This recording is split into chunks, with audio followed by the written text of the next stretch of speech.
ನಾ ಈಗಿನ ರೇಪ್ ಮಾಡಕ್ ಕುಂತಿದ್ದೆ ಅಂತ ಕೇಸ್ ಬರ್ಕರಿ. ಮದುವೆಗೆ ಆಕಿನ ರೇಪ್ ಅನ್ನೋದಕ್ಕ ಹುಡುಗ ಅಡ್ವಾನ್ಸ್ ಅದಾನ ಅಂತ ಅರ್ಥ. ಒಂದ್ ಕೆಲ್ಸ ಮಾಡ್ರಿ, ಹೆಂಗೋ ಇವ್ರಿಗೆ ಜಿಲೇಬಿ ಅಂತಂದ್ರೆ ಭಾಳ ಇಷ್ಟ ಅಲ್ಲ, ಹುಡುಗಿಗೆ ಜಿಲೇಬಿ ಮಾಡಕ್ ಬರ್ಲಿಲ್ಲ ಅಂತ ಹೇಳಿ ಡಿವೋರ್ಸ್ ಕೊಡ ಅಂತ ಹೇಳಿ ಬರ್ಕೋರಿ.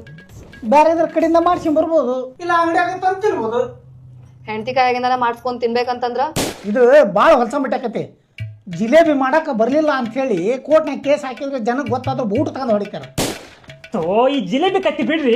ಜಿಲೇಬಿನ್ ಬಿಟ್ರ ಕತ್ತಿನ ಬಗ್ಗೆ ಹೇಳ್ತೈತ್ರಿ, ನೀವ್ ಅದನ್ನ ಬಿಡಾಕ್ ರೆಡಿ ಇಲ್ಲಲ್ಲ. ನಾ ಹೇಳಿದ್ ಹಂಗಲ್ಲ, ಈ ಡೈವರ್ಸ್ ವಿಷಯದಾಗ ಜಿಲೇಬಿ ಕತ್ತಿ ಬಿಡ್ರಿ ಅಂತ ಹೇಳಿದ್ದು. ಜಾಮೂನ್ ಬಿಟ್ಟಿರಲ್ಲ.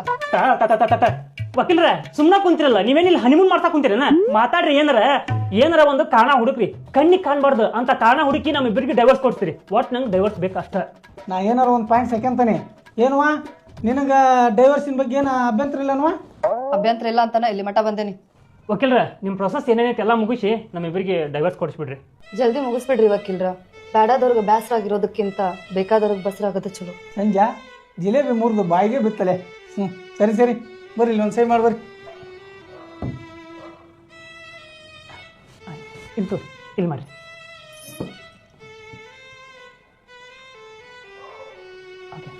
ಆದಷ್ಟು ಜಲ್ದಿ ನೋಡ್ರಿ ಮತ್ತೆ ಮಾಡ್ತಾ ಹೋಗ. ಹಾಂ ರೀ, ನಾವೇನು ಬರ್ತಾವ್ರಿ, ಹೋಗ್ರಿ. ನಾನೇನು ಬರಲ್ರಿ. ಎಂಥ ಕಾಲ ಬಂತು ಮದುವೆಯಾಗಿ ಮರುದಿನ ಬಂದಾರು ಡೈವರ್ಸ್ ಕೊಡಕ್ಕೆ.